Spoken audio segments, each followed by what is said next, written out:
Welcome to Healing the Spirit, a space where we awaken our creativity, deepen our connections, and remember who we are through the lens of astrology, archetypes, and art making. I'm your host, Jonathan Coe.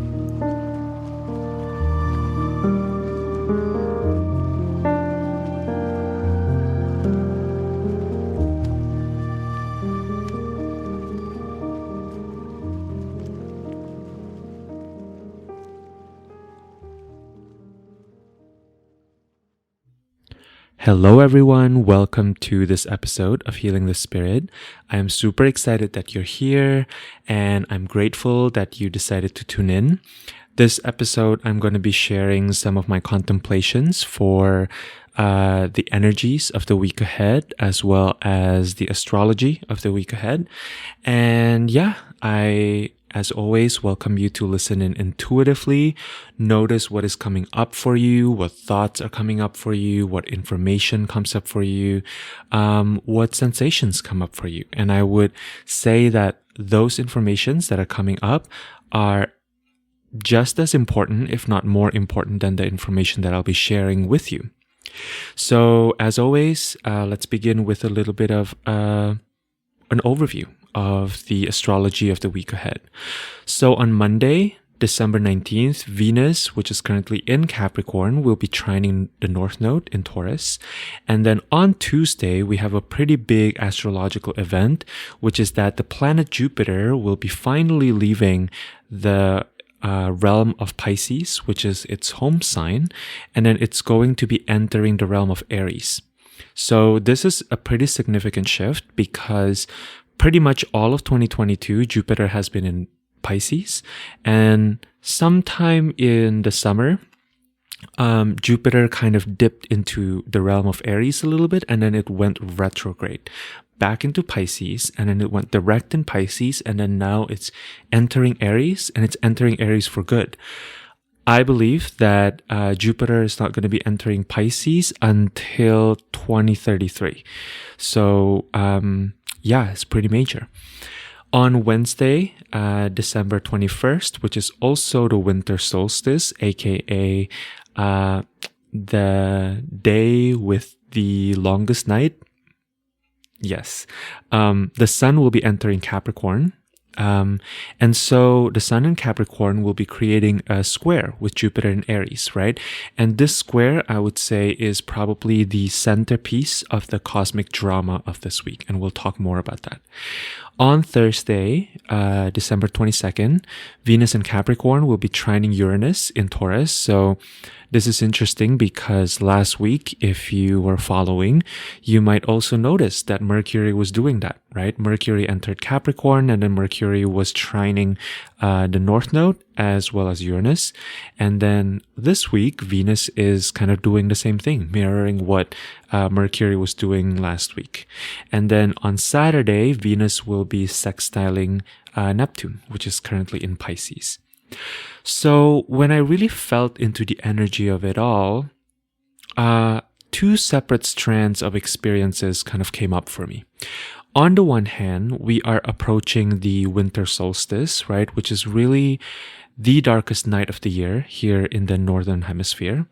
So the theme of darkness is certainly present.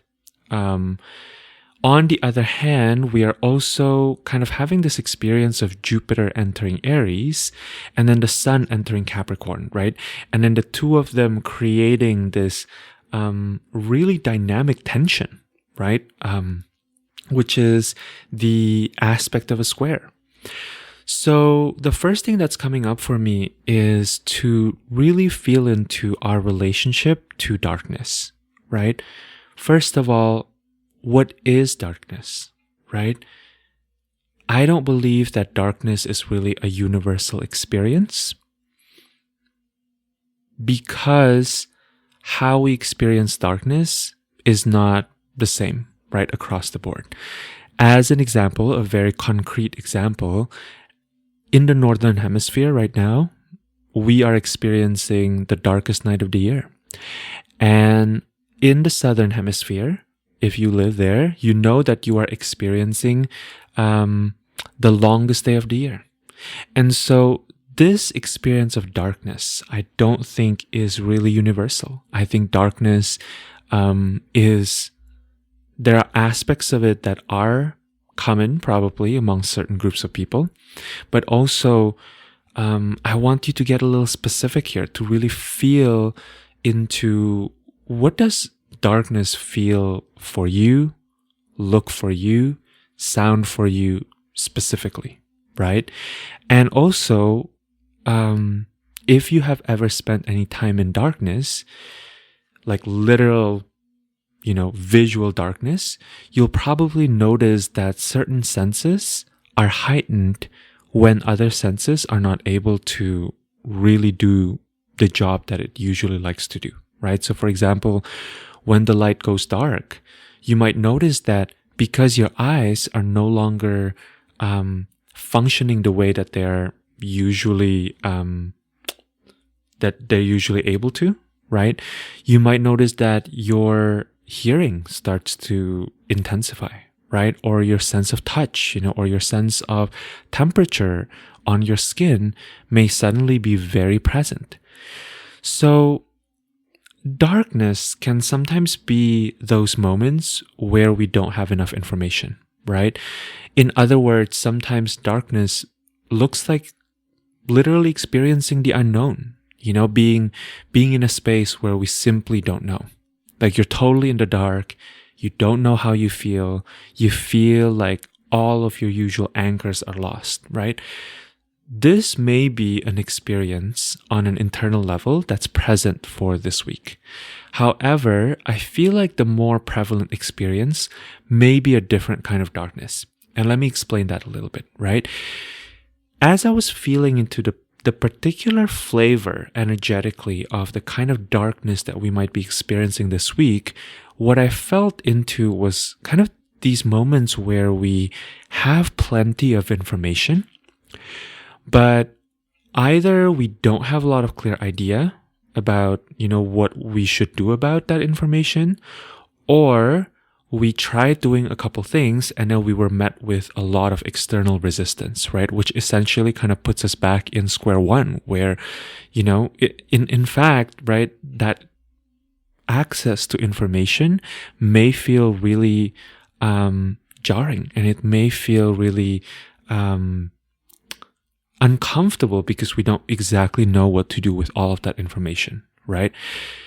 When we think about it symbolically, Jupiter, the planet of magnification and stabilization, is going to be leaving its home sign of Pisces into Aries, right? So, Jupiter in Pisces to me feels like a lot of, like budding up of hope, of like optimism, of possibilities. And then going into Aries, it's really entering the realm of cardinal or initiatory fire, right? There can be a sense that the dream we just experienced was not enough, right? Good hope, good vibes are no longer sufficient. Like we want to make this a reality, right? There's a desire to kind of take action on maybe the dreams, the ideas, the ideals that we've kind of experienced during the Jupiter in Pisces transit. However, it is also true specifically for this moment in time, right? This week, that the rule of the realm of Aries, which is Mars, is currently retrograding or kind of moving backwards from the perspective of Earth in the realm of Gemini. So there is tension between wanting to do something and the lack of facility, the lack of ability, or maybe even the lack of motivation that is necessary to accomplish the thing that we know we want to do or that we know we need to do. We have all experienced, maybe, being ready to go, to leave our home, right? To leave wherever it is that we're currently in. All our bags are packed up, all our belongings are with us, but maybe our travel companion or maybe our family member, our friend is just not quite ready to go yet.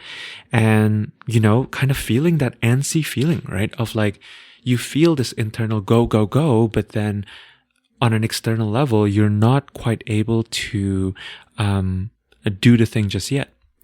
And so Sun squaring Jupiter is a really interesting transit to contemplate. And there are some aspects of what I'm going to be saying here that are going to be a little technical, but really stick with me and see where this is taking you, even if you are not totally following all of the technical pieces here, right? Depending on the movement of Jupiter, this experience of Sun squaring Jupiter usually happens about twice a year, right? So this is not a super rare occurrence. And then to add another layer to it, the Sun usually squares Jupiter once a year, right? So, there's always kind of this natural occurrence, right? Like this is kind of not something that's super rare. Like we feel it anyway and we experience it anyway. And astronomically, Jupiter really is a massive planet.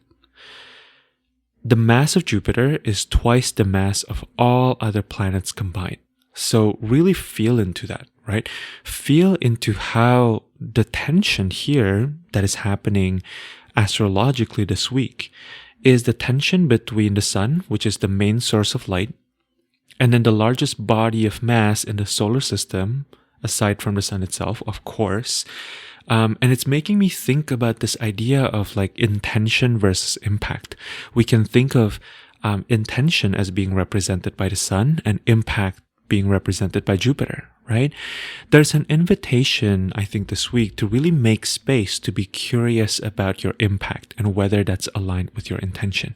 This is something that, if you've been hearing my contemplations, you know that I'm currently in Madison Niece's container catabasis, and this is something we explore quite a lot, where we practice not just leading with good intention, but also making space to check the impact that we have and whether the impact matches the intention. And the funny thing is, in this laboratory that I'm involved in this group with Madison, the answer is that it's almost never the case. The impact is almost never really aligned with intention. And the more you kind of see this in action, the more I see this in action within this group, the more it makes me question, how we interact with one another, because often we are so used to assuming that just because we have good intention, that it's enough, right? When in reality, that may totally not be enough. With this transit, there may be some kind of deep-seated psychological pattern that show up in a clear and obvious way to us, right? Whether that's for ourselves or for another person. And we may feel a need to kind of communicate or to share this with another person. Our intention in doing this may be really great, right? We want the person to kind of get out of their suffering, to get out of the loop of, maybe negative self-talk or this unhelpful or unhealthy pattern, right? That's kind of holding them back. However, as anyone who has ever given advice without kind of being prompted or being invited to do so can attest, this beautiful intention of helping other people doesn't always land beautifully, right? The person that we are trying to help may really feel like we're intruding their space of agency, or they may feel like we're kind of overstepping some kind of boundary. Even with the best intentions, sometimes our impact is just really not aligned with our intention, precisely because, and I think this is an important piece, right? How our impact shapes up in the reality of our relational field is not always fully up to us, right?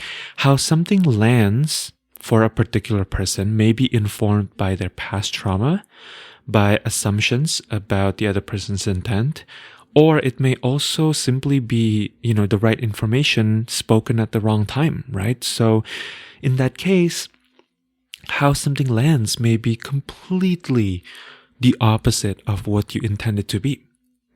So let's kind of take a look at this from an astrological lens, right? I kind of want to move back and forth here between the more intuitive aspect of this transit and this week and the more astrological view, right? So the sun in Capricorn is ruled by Saturn in Aquarius currently, whereas Jupiter in Aries is ruled by Mars which, as I mentioned before, is currently retrograding in Aries, right? So let's get a little technical here. By the fact that Saturn is in its home sign and it's not going retrograde, we can kind of feel into how Saturn has a little bit of an upper hand here over Mars, right? Which I really translate as, for this week, try to lean a little bit more towards the Capricornian method or ways or perspective, shall we say, because that may be more beneficial, that may be more well supported. Perhaps it might even have the tendency to be better received than the Aries method, particularly during the transit this week, right? I'm not saying that this is going to be the case forever, but just for this week, let's practice something, right? So on a practical level, I think the implication is this.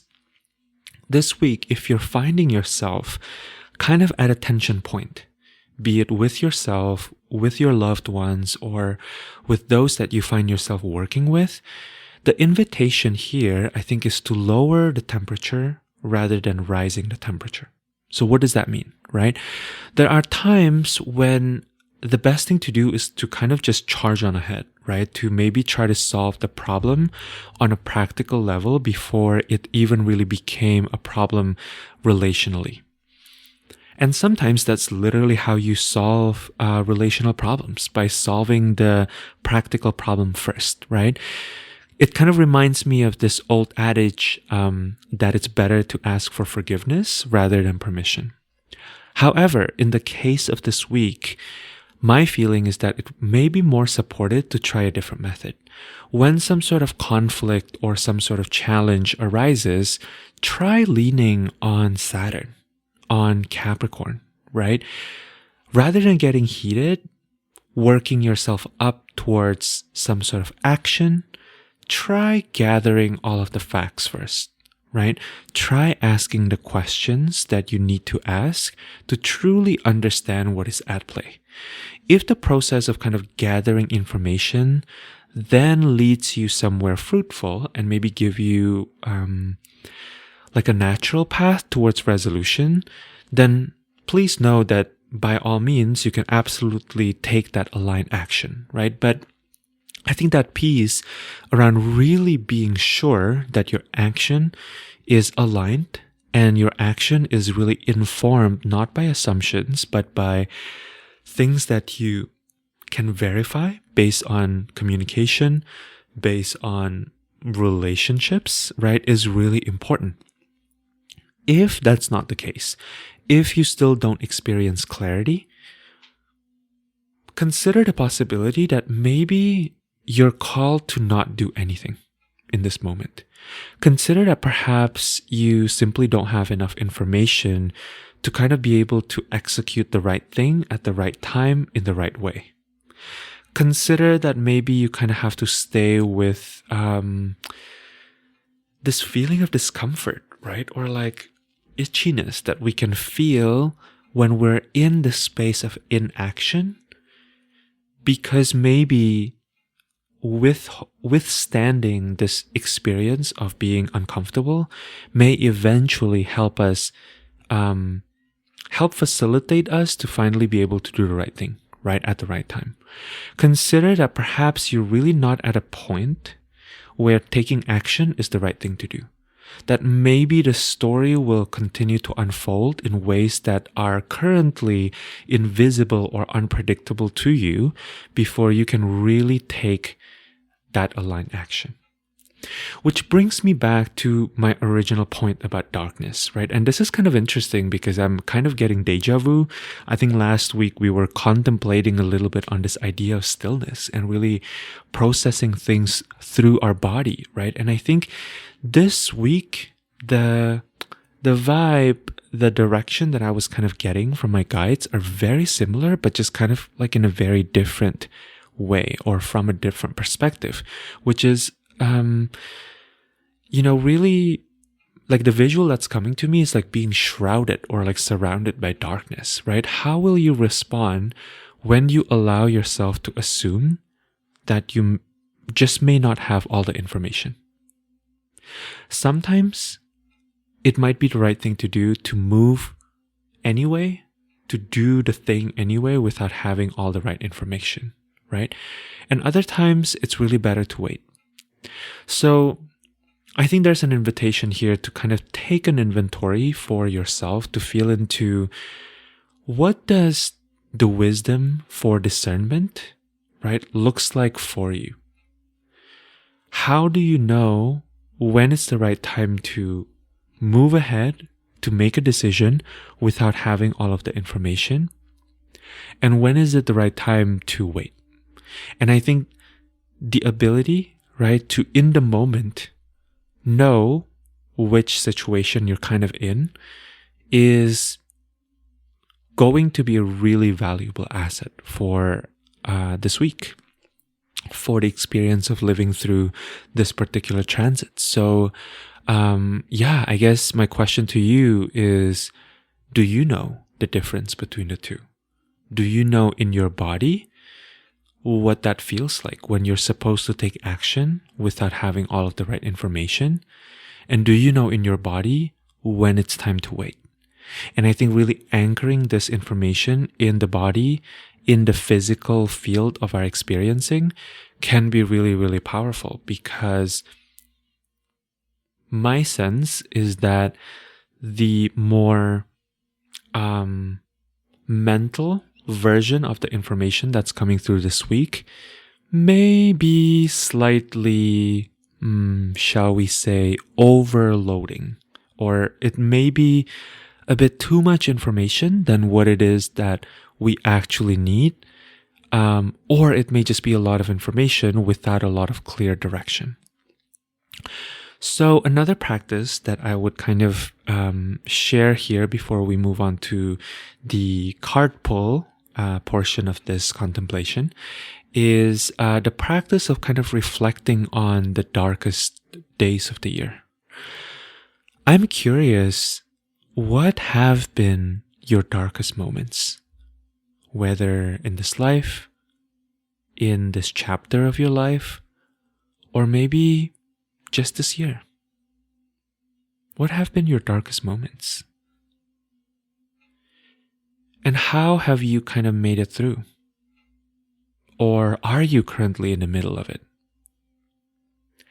And if you have made it through, or you've made certain headway, or you've made certain progress with this experience of being in a really dark moment, are there certain hidden superpowers or hidden strengths that these darkest moments help you uncover?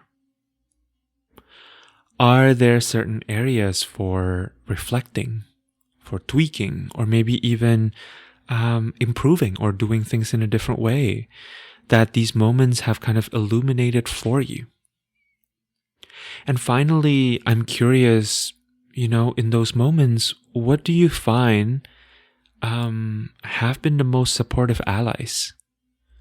And I think really sitting down with these questions this week can really assist in moving through this time, right? This is a really interesting time because in modernity, we've kind of ignored the fact that, especially if you live in a northern hemisphere, that it's very dark.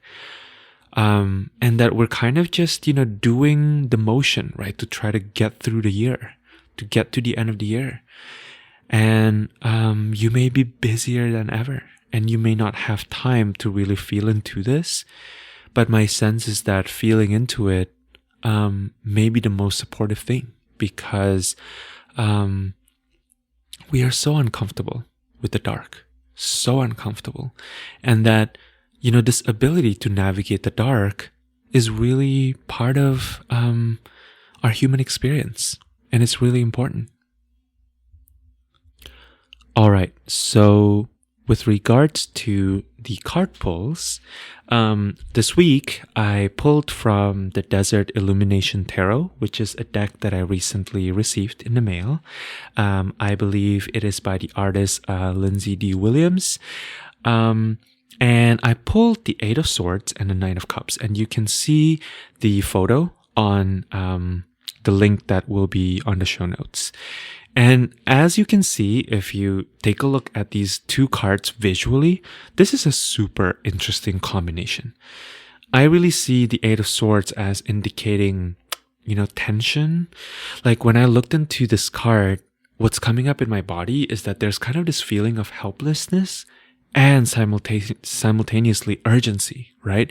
Meanwhile, the Nine of Cups kind of exude this vibe of pride, of like knowing exactly who you are, of a certain level of confidence around knowing who you are. And this, I don't know, like if you look at the expression of the figure in this card, can we say there's like a little bit of smugness here? I would say so. I think when I think about these two cards together, there's an invitation to kind of find a balance between paranoia on one end of the spectrum and overconfidence, right? Between anxiety and smugness. The transit and the energy of this coming week definitely have a little bit of tension around them. I think there's a little spikiness than what we've been used to, definitely from the past week, but maybe even from the past couple weeks. Ultimately, though, I think it's really the kind of tension that may be helping us kind of find a balance and cultivate the right relationship we need to have and need to cultivate with the person, with the situation, with the place that we find ourselves challenged by, right? Understanding the potential discomfort, and that beneath the discomfort, right, there are kind of these secret pathways to maybe having better communication, rooted in more accurate understanding, right?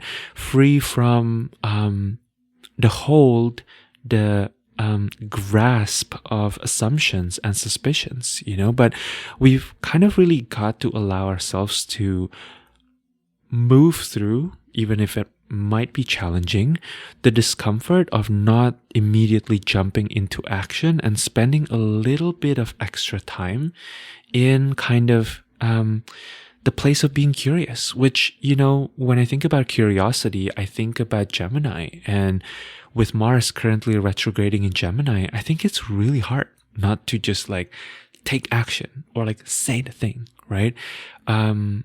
So my invitation for you this week is to really give yourself like extra patience.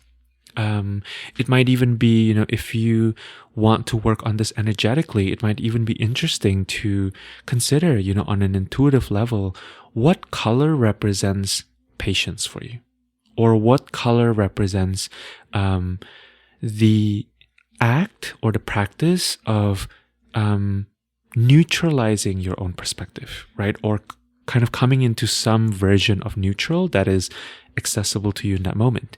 For me, that color of patience is maybe kind of like a light blue color. So what I would do is I would visualize it kind of filling up my space, like my own personal space, or maybe some people would call it like an auric field or an aura, right? Fill up your own personal space with this color, whatever color feels right for you. And just kind of let it sink in all the way down to closer to your feet, right? And then notice how you feel. Is there any shift? Is there any kind of relief that you get from giving yourself the space to really bring in intentionally this quality of patience and this quality of not jumping into action? And let's see where that takes us, because I really feel like whatever is coming up this week is probably not going to find its resolution right away. It may more just be a thing that you have to see, right? And that brings up discomfort. But then in the process of kind of living with that discomfort, you'll see what it's actually about. And the first kind of gaze of illumination may not be the heart of what's really here. All right. So as always, if you enjoy this contemplation, I would love it if you could leave a review. Reviews are super, super helpful in helping spread the work to people who are new to the podcast, who may not have heard about this podcast before.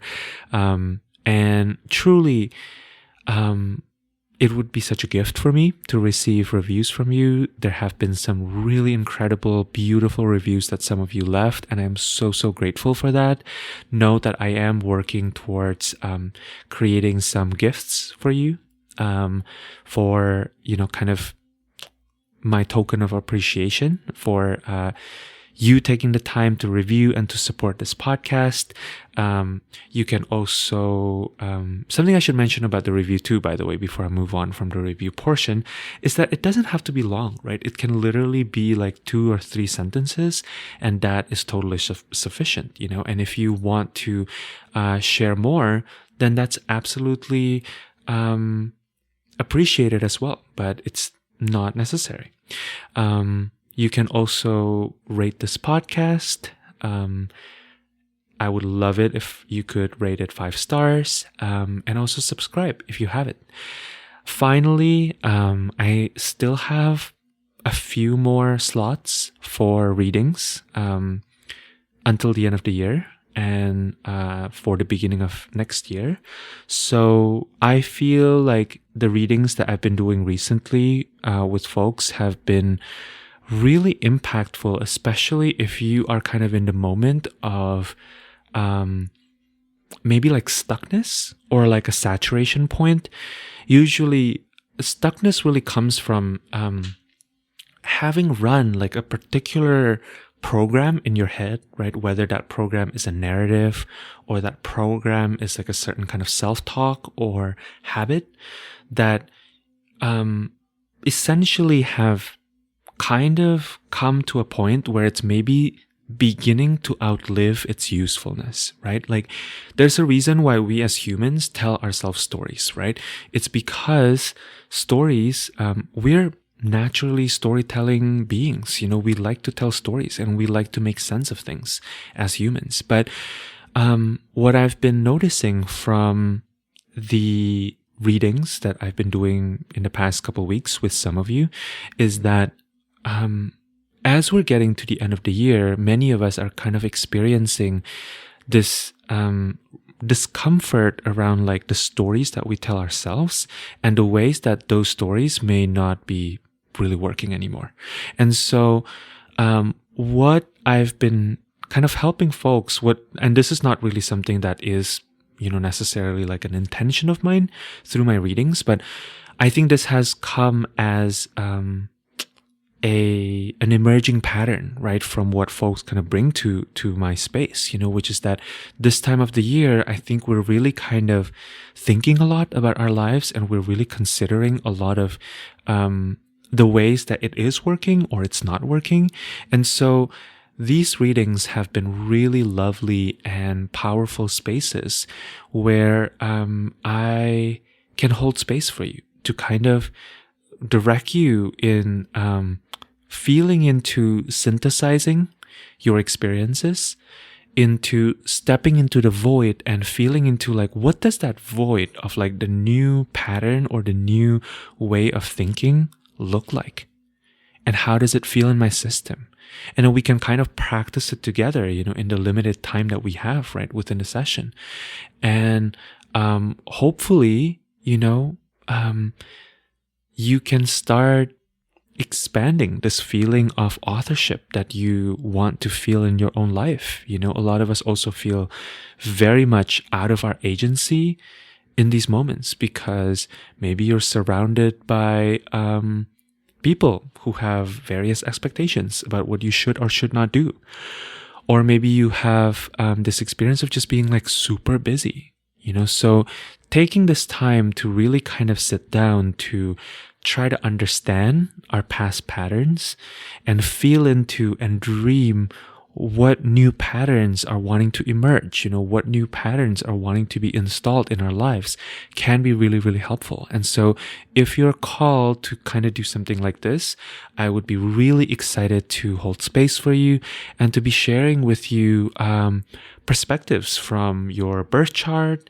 We can also, if you feel like, being a bit more multimodality, we can bring in the tarot. And yeah, I would love to hear from you if you would like some support before the year ends. All right. Thank you so much for listening to this. I hope that you found something useful. I hope that your week is going beautifully, and I hope that you take good care of yourselves. And I am sending you so much love. And until next time, I hope that you take good care of yourself.